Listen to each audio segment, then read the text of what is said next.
Hello everyone, welcome back to Code Meal. So இந்த வீடியோவில் இன்னைக்கு என்ன பார்க்க போறோம்னா டேட்டாபேஸ் மேனேஜ்மெண்ட் இதை பற்றி தான் பார்க்க போகிறோம். ஸோ இந்த வீடியோ பொறுத்த வரைக்கும் நம்ம பெருசாக வந்து கொரியெலாம் எதுவும் ரைட் பண்ண போகிறதில்ல. நான் சிம்பிளாக வந்துட்டு எஸ்கியூஎல் சர்வர்னா என்ன, டேட்டாபேஸ்னா என்ன, அதை எப்படி நம்ம கிரியேட் பண்ணுறது, அது எப்படி வந்து நம்ம இன்டர்னலாக நம்ம லேப்டாப்பில் ஒர்க் ஆகுது, அது சிஸ்டமில் வந்து ஒர்க் ஆகுது, அதை பற்றி தான் நான் சொல்லித்தர போகிறேன். ஸோ இது எல்லாமே வந்து ஆக்சுவலாக வந்து ரொம்ப பேசிக் கான்செப்ட். இதை வந்து நான் ஆக்சுவலாக வந்து நான் ரொம்ப ஸ்டார்டிங்கில் சொல்லி கொடுத்துருக்கணும். பட் நான் அப்போ சொல்லி கொடுத்தா வந்து உங்களுக்கு புரியறதுக்கு கொஞ்சம் கஷ்டமாக இருந்திருக்கும். ஸோ அதனால தான் வந்துட்டு நான் இதில் லேட்டராக கவர் பண்ணலாம்னு சொல்லி வச்சிருந்தேன். ஸோ நம்ம இந்த வீடியோவில் நம்ம அதை பற்றி பார்ப்போம். சரியா? ஓகே. ஸோ ஃபர்ஸ்ட் வந்துட்டு சீக்வல் சர்வர்னா என்ன? ஸோ சீக்வல் சர்வர்னா ஒன்றும் இல்லை, அது ஒரு சர்வீஸ். ஸோ சர்வீஸ்னா என்னன்னு சொல்லி எல்லாத்துக்கும் தெரியுமான்னு தெரியல. ஓகே, நான் உங்களுக்கு ரொம்ப சிம்பிளாக சொல்லித்தரேன் பாருங்க. நம்ம லேப்டாப்ல ரன் ஆகக்கூடிய எல்லா விஷயமே வந்துட்டு ஒரு சர்வீஸ் தான். சர்வீஸ்னா ஒன்றும் இல்லை, ஜஸ்ட் ஒரு பேக்ரவுண்ட் ப்ராசஸ். நீங்க வந்துட்டு உங்க லேப்டாப் ஆர் கம்ப்யூட்டர் எடுத்துக்கிட்டீங்கன்னா அதில் போயிட்டு நீங்க சர்வீசஸ்ன்னு சொல்லிட்டு ஒரு இது இருக்கும். ஸோ அதை ஓப்பன் பண்ணி பார்த்தீங்கன்னா உங்க லேப்டாப்ல இருக்கக்கூடிய எல்லா சர்வீஸோட நேமு அண்ட் தென் வந்து அது ரன் ஆயிட்டு இருக்கா இல்ல ஸ்டாப் ஆயிடுச்சா அதை பத்தின எல்லா டீட்டெயிலுமே வந்து இந்த சர்வீசஸ் மாடியூலுக்குள்ள இருக்கும். சர்வீஸ்னா ஒன்றும் இல்லை, சிம்பிளா சொல்றேன் பாருங்க. ஸோ இப்போ வந்து நீங்க கேமரா அப்ளிகேஷன் வந்து நீங்க ஆக்சஸ் பண்றீங்கன்னு வச்சுக்கோங்க. ஸோ நீங்க எப்போ கேமரா ஓப்பன் பண்றீங்களோ அப்பதான் வந்துட்டு எனக்கு அந்த கேமராக்கான ஆக்சஸ், அந்த கேமரா மாடியூல் நம்மள்கிட்ட நம்ம லேப்டாப்ல இருக்கக்கூடிய அந்த கேமரா ஐட்டம் இருக்குல்ல, அந்த எலக்ட்ரானிக் ஐட்டம். ஸோ அதோட ஆக்சஸ் வந்து நம்ம எப்போ ஓப்பன் பண்றோமோ அப்பதான் வந்து அந்த ஆப் வந்து அதை யூஸ் பண்ணி அந்த இமேஜை வந்து நம்ம டிஸ்பிளேல காட்டுது. இப்போ இந்த கேமரா வந்துட்டு எனக்கு எந்நேரம் ஆன்லயே இருக்கணும், நான் அந்த கேமரா அப்ளிகேஷன் ஓப்பன் பண்ணா மட்டும்தான் ஆன் ஆகணும் அப்படின்லாம் இல்லாம எப்பயுமே நான் எப்போ லேப்டாப் ஆன் பண்றேனோ அப்போ எனக்கு கேமரா ஆன் ஆயிடணும். அது பாட்டுக்கு எனக்கு லேப்டாப் ஆஃப் ஆகிற வரைக்கும் ஓடிட்டே இருக்குன்னு சொல்லி நினைச்சீங்கன்னா அதுதான் வந்து சர்வீஸ். ஜஸ்ட் வந்துட்டு ஒரு பேக்ரவுண்ட் ப்ராசஸ். அந்த பேக்ரவுண்ட் ப்ராசஸ் வந்துட்டு நம்மளோட யூசரோட எந்த ஒரு இன்ட்ராக்ஷனும் இல்லாம ஆட்டோமேட்டிக்கா ரன் ஆச்சுன்னா அதுக்கு பேர் தான் சர்வீஸ். சரியா? ஸோ அதே மாதிரி தான் எஸ்கியூஎல் சர்வரும். இப்போ நான் வந்து எஸ்கியூஎல் இங்க டைப் பண்றேன். இங்க பாருங்க, எஸ்கியூஎல் சர்வர்னு போட்டுட்டு ஒரு சர்வீஸ் இங்க ரன் ஆயிட்டு இருக்குதா, ரன்னிங் இருக்கா ஸ்டேட்டஸ். ஸோ இந்த எஸ்கியூஎல் சர்வீஸ் என்ன பண்ணும்னா நம்ம அந்த கொரிலாம் ரைட் பண்றோம்ல, செலக்ட், இன்செர்ட், அப்டேட், இந்த எல்லா கொரியும் வந்துட்டு அந்த எஸ்கியூஎல் லாங்குவேஜ் கொரி எழுதுறோம்ல, இந்த கொரி எல்லாத்தையும் வந்துட்டு அண்டர்ஸ்டாண்ட் பண்ணி நம்ம அதுல என்ன சொல்ல வரோமோ அதுக்கேற்ற மாதிரி ஒரு செட் ஆஃப் ஆப்ரேஷன் பண்ணுது இல்ல. ஸோ அந்த ஆப்ரேஷன் தான் பண்றதுக்கு தான் வந்துட்டு இந்த சீக்வல் சர்வர் யூஸ் ஆகுது. ஸோ இதுவும் வந்து கிட்டத்தட்ட வந்துட்டு நம்ம ப்ரோக்ராமிங் லாங்குவேஜ்னா எடுத்துக்கிட்டு அதில் கம்பைலர் யூஸ் பண்றோம்ல, ஸோ அதே மாதிரி தான் இதுல சீக்வல் சர்வர். ஸோ இது வந்துட்டு கிட்டத்தட்ட கம்பைலர் தான். ஸோ ப்ரோக்ராமிங் லாங்குவேஜ்க்கு எப்படி வந்து கம்பைலர் இருக்குதோ அதே மாதிரி இந்த எஸ்கியூஎலுக்கு வந்துட்டு இந்த சீக்வல் சர்வர்னு சொல்லிட்டு ஒரு சர்வீஸ் கொடுத்துருக்காங்க. இந்த சீக்வல் சர்வீஸே வந்துட்டு நிறைய இருக்கு. இந்த போஸ்ட்கிரஸ், MySQL, ஆரக்கிள், இந்த மாதிரி நிறைய இருக்கு.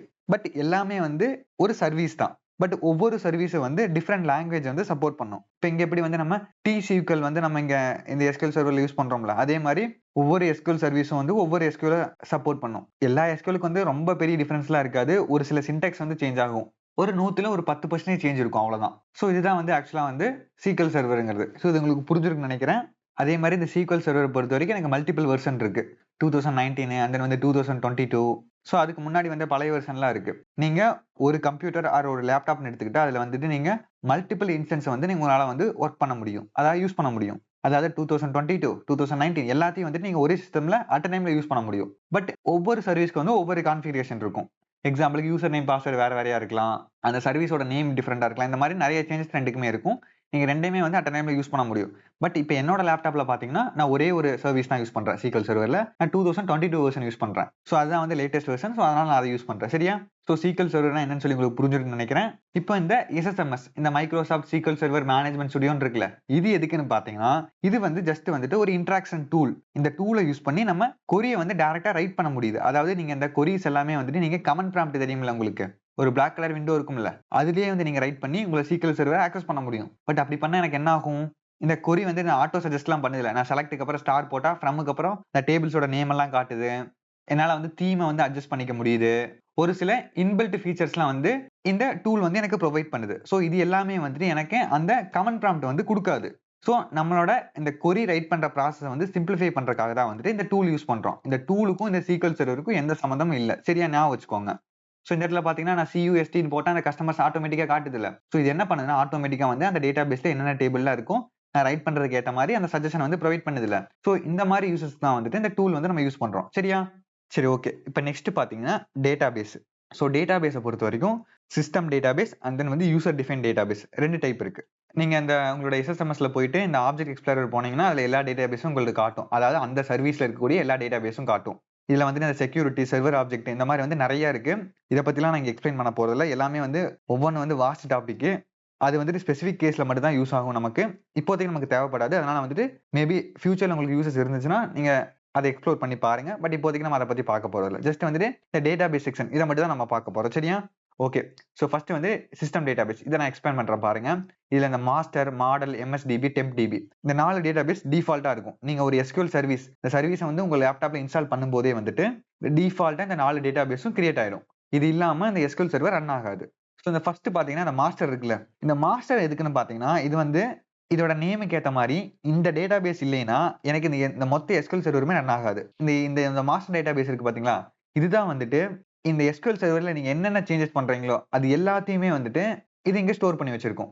எக்ஸாம்பிளுக்கு நீங்க வந்து லாகின் பண்றதுக்கு யூசர் நேம் பாஸ்வேர்ட் போட்டு வச்சிருப்பீங்க. அது நீங்க ஏதாவது டேட்டாபேஸ் கிரியேட் பண்ணீங்க அந்த டேட்டாபேஸோட இன்ஃபர்மேஷன், இந்த SQL சர்வர்ல வந்து வேற ஏதாவது கான்ஃபிகரேஷன் சேஞ்ச் பண்ணீங்கன்னா அந்த கான்ஃபிகரேஷன் செட்டிங்ஸ் எல்லாத்தையுமே வந்து இந்த மாஸ்டர் டேட்டாபேஸ் தான் வச்சிருக்கும். அதாவது கிட்டத்தட்ட வந்து மெட்டா டேட்டா மாதிரி. இந்த டேட்டாபேஸ் இல்லைன்னா உங்களால எந்த ஒரு ஆபரேஷனுமே பண்ண முடியாது. சரியா? சோ இதுதான் வந்து head of the SQL server மாதிரி. சோ இந்த டேட்டாபேஸ் தான் வந்து நம்ம எல்லா ஆபரேஷன் பண்றதுக்கு ரொம்ப ஹெல்ப்ஃபுல்லா இருக்கு. சரியா? இது ஞாபகம் வச்சுக்கோங்க. சோ இதுக்குள்ள வந்து நீங்க எக்ஸ்பேண்ட் பண்ணி பாத்தீங்கன்னா இந்த மாதிரி டேபிள்ஸ், வியூஸ் எல்லாமே இருக்கும்.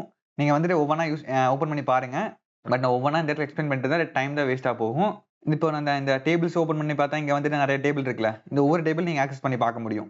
நீங்க இந்த மாஸ்டர் டேட்டாபேஸ்ல இருந்து ஒரு query window ஓபன் பண்ணி இந்த டேட்டாபேஸ்ல வந்துட்டு இந்த என்னென்ன டேபிள்ஸ் வந்து என்னென்ன டேட்டா இருக்கு அதெல்லாம் எல்லாமே பாருங்க. நான் எக்ஸாம்பிளுக்கு ஒண்ணே ஒண்ணு காட்டுறேன் இந்த இடத்துல. இப்ப பாருங்க. இங்க வந்துட்டு எனக்கு மாஸ்டர் டேட்டாபேஸ் செலக்ட் ஆயிருக்கும். ஞாபகம் வச்சுக்கோங்க. சரியா?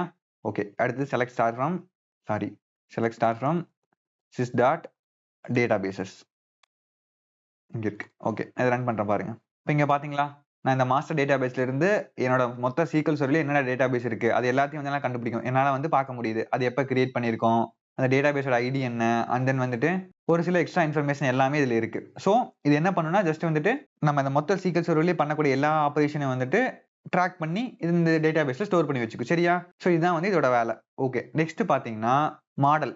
சோ இந்த மாடல் எதுக்கு யூஸ் ஆகுதுன்னு பாத்தீங்கன்னா, நீங்க இந்த SQL சர்வர்ல ஒரு டேட்டாபேஸ்ல வந்து ஒரு ஆப்ஜெக்ட் கிரியேட் பண்றனால, ஒரு டேபிள் கிரியேட் பண்றீங்க, இல்லனா வந்து ஒரு ஃபங்ஷன் கிரியேட் பண்றீங்க, இல்ல ஒரு இண்டெக்ஸ் கிரியேட் பண்றீங்க. இதெல்லாம் என்னன்னு சொல்லி உங்களுக்கு தெரியாது. எல்லாமே வந்து ஒவ்வொரு கான்செப்ட் நான் லேட்டரா சொல்லி தரேன் உங்களுக்கு. பட் இந்த மாதிரி நீங்க எந்த ஒரு ஆப்ஜெக்ட் கிரியேட் பண்ணாலும் அதுக்கு ஸ்பெசிஃபிக்கா டேபிள்னா வந்து இந்த ஃபார்மட்ல இருக்கணும், டேட்டாபேஸ்னா இந்த ஃபார்மட்ல இருக்கணும்னு சொல்லி ஒரு டெம்ப்ளேட் இருக்கும். சோ அந்த டெம்ப்ளேட் வந்துட்டு இந்த மாடல் டேட்டாபேஸ் வச்சிருக்கும். இப்போ எக்ஸாம்பிளுக்கு இந்த மாடல் டேட்டாபேஸ் இல்லாம நீங்க எந்த ஒரு ஆப்ஜெக்ட்டும் கிரியேட் பண்ண முடியாது. இப்போ எக்ஸாம்பிளுக்கு நான் வந்துட்டு இந்த டேட்டாபேஸ் ஓபன் பண்ணிக்கிறேன். இதுல போயிட்டு நானு டேபிள்ஸ் போய்க்கிறேன். இதுல வந்து ரைட் கிளிக் பண்ணி நியூ குடுக்குறேன். இங்க நியூல பாத்தீங்கன்னா இங்க டேபிள்னு ஒரு ஆப்ஷன் இருக்கு. இது வந்து பிளாக் விண்டோவா இருக்கு. உங்களுக்கு தெரியுதான்னு தெரியல. ஃபர்ஸ்ட் வந்து டேபிள்னு இருக்கு. நான் அதை கிளிக் பண்றேன். சரியா? சோ எனக்கு இப்ப பாத்தீங்கன்னா எனக்கு இங்க ஒரு டெம்ப்ளேட் வந்து டிஃபால்ட்டா குடுக்குது பாருங்க. Column name, data type, allow nulls. So நான் டேபிள் வந்து கிரியேட் பண்றதுக்கு ப்ரீ டிஃபைன்டா ஒரு டெம்ப்ளேட் வந்து ரெடி பண்ணி குடுக்குது. ஜஸ்ட் நான் காலம் நேம் போட்டா போதும், டேட்டா டைப் போட்டா போதும், அது எனக்கு மொத்த டேபிள் கிரியேட் பண்ணி குடுத்துரும். சோ இந்த மாதிரி டெம்ப்ளேட்ல எங்கிருந்து வருதுன்னு பாத்தீங்கன்னா அந்த மாடல் டேட்டாபேஸ்ல இருந்தா வரும். இப்போ எக்ஸாம்பிளுக்கு வேற ஏதாவது எடுத்துக்கோ நம்ம. இப்போ டேபிள்ஸ் வேணாம், வியூஸ் எடுத்துக்கோ. வியூஸ்ல போயிட்டு நானு நியூ வியூ குடுக்குறேன். இப்போ வந்து எக்ஸாம்பிளுக்கு ஆட் குடுக்குறேன் சும்மா. க்ளோஸ் பண்ணிடலாம். இப்போ பாருங்க, இந்த வியூஸ்னா என்னன்னு சொல்லி உங்களுக்கு தெரியுமான்னு தெரியல. நான் அதெல்லாம் லேட்டரா கவர் பண்றேன். இப்போதைக்கு ஜஸ்ட் சிம்பிளா சொல்லி தரேன். இந்த மாதிரி நீங்க எந்த ஒரு ஆப்ஜெக்ட்டை நீங்க கிரியேட் பண்றதுக்கும் ரெடிமேடா ஒரு டெம்ப்ளேட் இருக்கும். பட் அந்த டெம்ப்ளேட் வந்து நீங்க அதாவது நீங்க அந்த டெம்ப்ளேட் யூஸ் பண்ணி கிரியேட் பண்றதுனால பண்ணலாம், இல்ல மேனுவலா கிரியேட் பண்றதுனால பண்ணலாம். எப்படி பண்ணாலும் எனக்கு அந்த டெம்ப்ளேட் வந்துட்டு காமன் தான் எல்லா ஆப்ஜெக்ட்டுக்குமே. சோ அந்த டெம்ப்ளேட் எல்லாத்தையும் வந்துட்டு இந்த மாடல் இந்த டேட்டாபேஸ் தான் வச்சிருக்கும். சரியா? ஓகே. நெக்ஸ்ட் வந்து இந்த MSDB. இந்த MSDB எதுக்கு யூஸ் ஆகுதுன்னா, இந்த SQL சர்வர்ல வந்துட்டு SQL சர்வர் ஏஜென்ட்னு சொல்லி ஒரு கான்செப்ட் இருக்கு. அதாவது அது வந்துட்டு ஒரு அடிஷனல் சர்வீஸ் தான். இங்க இருக்கு பாருங்க. அது ஆக்சுவலா இப்ப டிசேபிள்ல இருக்கு. நான் இங்க காட்டுறேன் பாருங்க. இங்க இருக்கு பாத்தீங்களா, இது கீழயே SQL சர்வர் ஏஜென்ட்னு சொல்லிட்டு அது வந்து இப்ப ரன்னிங்ல இல்ல. நான் ஸ்டாப் பண்ணி வச்சிருக்கேன். எனக்கு தேவைப்படல. சோ இது எதுக்கு யூஸ் ஆகுதுன்னா, நீங்க இந்த SQLலயே வந்து ஜாப்ஸ் ரன் பண்ணிக்க முடியும். ஜாப்னா வந்துட்டு அது வந்து டைரக்ட் கொரி எக்ஸிக்யூட் பண்றதா இருக்கலாம். ஏதாவது ஒரு அப்ளிகேஷன் ட்ரிகர் பண்றதா இருக்கலாம். இல்ல வேற ஒரு சர்வீஸ ட்ரிகர் பண்றதா இருக்கலாம். ஏதோ ஒரு வேலை பண்ண போகுது. ஜாப்னாவே வந்துட்டு ஒரு சர்டைன் டாஸ்க்க பண்ண போகுது. சரியா? அத வந்துட்டு உங்களால ஷெட்யூல் பண்ண முடியும். இப்போ எக்ஸாம்பிளுக்கு எனக்கு வந்துட்டு நாளைக்கு சாயந்தரம் வந்து எனக்கு கேமரா ஆப் ஓப்பன் ஆகணும் அப்படின்னா வந்துட்டு நீங்க அதை வந்து இதுல ஷெட்யூல் பண்ண முடியும். சோ அப்படி பண்ணீங்கன்னா என்ன ஆகும்னா, இந்த சர்வீஸ் வந்து பேக்ரவுண்ட்ல ரன் ஆயிட்டே இருக்கும். அந்த டைம் வர வரைக்கும் வெயிட் பண்ணும். சோ அந்த டைம் வந்த உடனே நீங்க என்ன கமெண்ட் கொடுத்திருக்கீங்களோ அதை பேஸ் பண்ணி எனக்கு அந்த வேலையை வந்து பண்ணும். சரியா? இந்த SQL சர்வர் ஏஜென்ட்ங்கிறது கொஞ்சம் பெரிய கான்செப்ட் தான். இப்போதைக்கு நீங்க பெருசா போக வேணாம். இங்க மட்டும் ஜஸ்ட் இந்த டிஸ்கிரிப்ஷன் பார்த்தா உங்களுக்கு புரியும் பாருங்க. Execute jobs, monitor SQL server, fires alerts and allows automation of some administrative tasks. இந்த மாதிரி வந்து ஒரு சில செர்டைன் ஜாப்ஸ் வந்து பண்ண யூஸ் ஆகுது. சோ இந்த மாதிரி நம்ம ஒரு டாஸ்க்கை வந்து ஷெட்யூல் பண்றோம், இல்ல வேற ஏதாவது ஒரு சர்வீஸை வந்து நம்ம ட்ரிகர் பண்றோம். இந்த மாதிரி இந்த SQL சர்வர் ஏஜென்ட் மூலியமா நீங்க என்னென்ன வேலையெல்லாம் பண்றீங்களோ அது எல்லாத்தையுமே வந்து இந்த MSDB வச்சிருக்கும். சரியா? சோ இதுதான் வந்து அதோட யூஸ். சோ நெக்ஸ்ட் பாத்தீங்கன்னா டெம்ப்டிபி. இந்த டெம்ப்டிபி நேம் எழுதே தெரியும். ஒரு டெம்பரரி டிபி. ஸோ இது என்ன பண்ணும்னா, நம்ம வந்துட்டு இந்த சப்கொரி இதெல்லாம் பார்த்த ஞாபகம் இருக்கா உங்களுக்கு? இப்ப எக்ஸாம்பிளுக்கு இத எடுத்துக்கோங்களேன். இப்ப select star from customer where ID equal to ஒரு சப்கொரி இங்க எழுதிருக்கீங்கன்னு வச்சுக்கோங்க. சும்மா நான் சப்கொரின்னு போட்டுக்கிறேன்.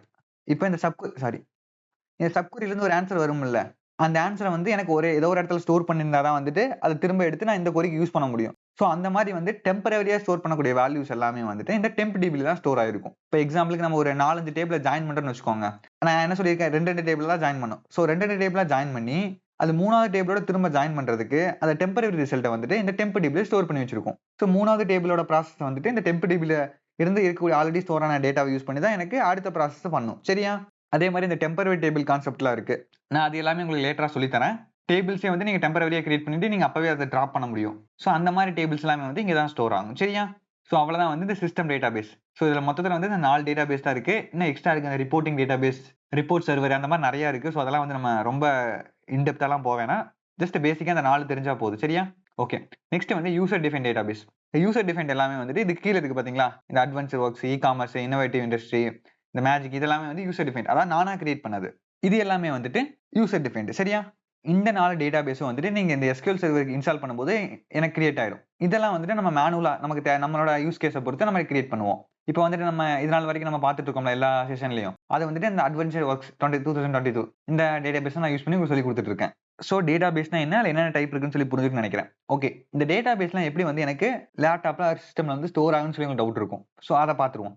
சோ டேட்டாபேஸ் எல்லாமே வந்துட்டு உங்களோட ஸ்டோரேஜ்ல வந்துட்டு ஒரு ஃபைலா தான் ஸ்டோர் ஆகும். இப்போ எக்ஸாம்பிளுக்கு நான் இதவே எடுத்துக்கோங்க. எக்ஸாம்பிள் இ-காமர்ஸ் பிளாட்ஃபார்ம் எடுத்துக்கிறேன். இதுல வந்துட்டு ரைட் கிளிக் பண்ணி ப்ராப்பர்ட்டீஸ் போறேன் நானு. சோ இதுல வந்துட்டு ஃபைல்ஸ் போறேன் நானு. ஃபைல்ஸ் பார்த்தீங்கன்னா, எனக்கு 2 ஃபைல் ஸ்டோர் ஆயிருக்கும். ஒண்ணு வந்து பிரைமரி, இன்னொன்னு வந்து லாக் ஃபைலு. ஓகே. இதோட பாத் எடுப்போம் நம்ம. நான் உங்களுக்கு எக்ஸ்பிளைன் பண்றேன். கன்ஃப்யூஸ் ஆயிக்க வேணாம். இந்த பாத் எடுத்து நான் என்னோட சிஸ்டத்துல செக் பண்ணி பார்க்குறேன். ஓகே. இப்ப இங்க பார்த்தீங்கன்னா, எனக்கு 2 ஃபைல் வந்து கிரியேட் ஆயிருக்கு இ-காமர்ஸ் பிளாட்ஃபார்ம்க்கு. ஒண்ணு வந்து பிரைமரி டேட்டா ஃபைலு, இன்னொன்னு வந்து டிரான்சாக்ஷன் லாக் ஃபைலு. எல்லா டேட்டாபேஸ்க்குமே வந்துட்டு இந்த 2 ஃபைல் இருக்கும். இது வந்து எம்டிஎஃப் ஃபார்மேட்ல இருக்கும். .mdfன்னு இருக்கும். இங்க பார்த்தீங்கன்னா தெரியும். இங்க தெரியுதா? இந்த பிரைமரி டேட்டா ஃபைல் வந்துட்டு .mdfன்னு இருக்கும். இந்த லாக் ஃபைல் வந்து LDFன்னு இருக்கும்.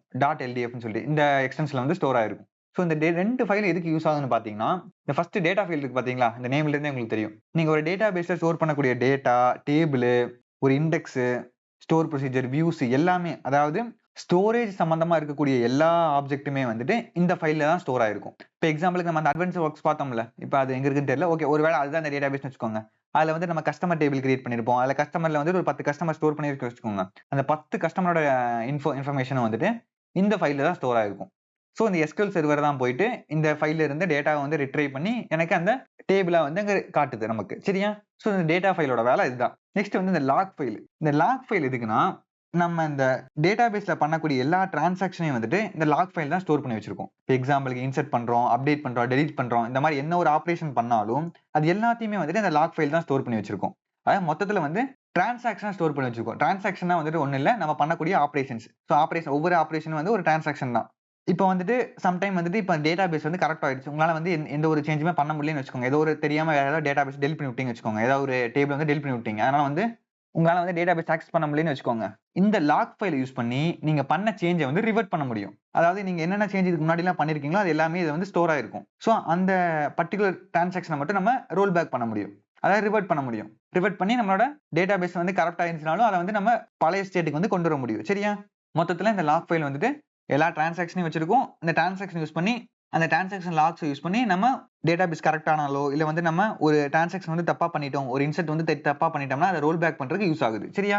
அவ்வளவுதான். சோ மெயினா வந்துட்டு டேட்டாபேஸ் பொறுத்தவரைக்கும் இந்த 2 ஃபைல் தான். இது மட்டும் ஞாபகம் வச்சுக்கிட்டீங்கன்னா போதும். இங்க பாத்தீங்கன்னா எல்லா டேட்டாபேஸ்க்குமே வந்துட்டு 2 ஃபைல் இருக்கும். இப்போ எக்ஸாம்பிளுக்கு நம்ம மாஸ்டர் டேட்டாபேஸ் பார்த்தோம்ல. இங்க பாருங்களேன். இங்க மாஸ்டர் இருக்கா?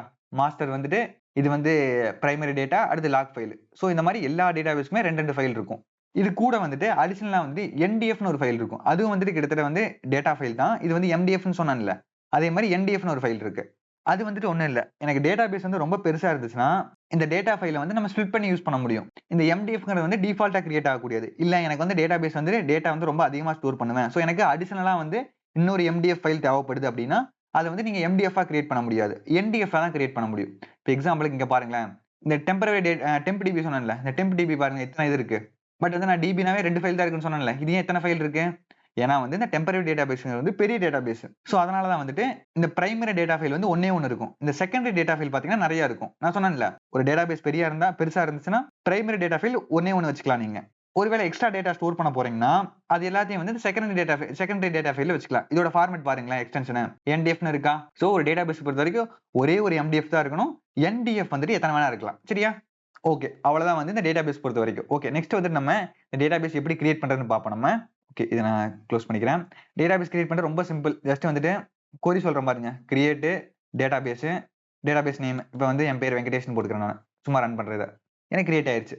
இப்போ இந்த டேட்டாபேஸோட ஃபைல் இருக்குல்ல, இந்த ஃபைல் வந்து எங்க கிரியேட் ஆகுதுன்னு பாத்தீங்கன்னா, டிஃபால்ட்டா வந்துட்டு இந்த எஸ்கியூஎல் சர்வரை நீங்க இன்ஸ்டால் பண்ணும்போதே ஒரு பாத் வந்து கான்ஃபிகர் ஆயிருக்கும். அந்த பாத்துல தான் வந்துட்டு இந்த டேட்டாபேஸ் வந்து கிரியேட் ஆகும். இப்போ பாருங்க, அதே பாத்துக்கு போறேன். இங்க பாருங்க, வெங்கடேஷ் லாக்னு சொல்லி கிரியேட் 2 ஃபைல் கிரியேட் ஆயிருக்கா.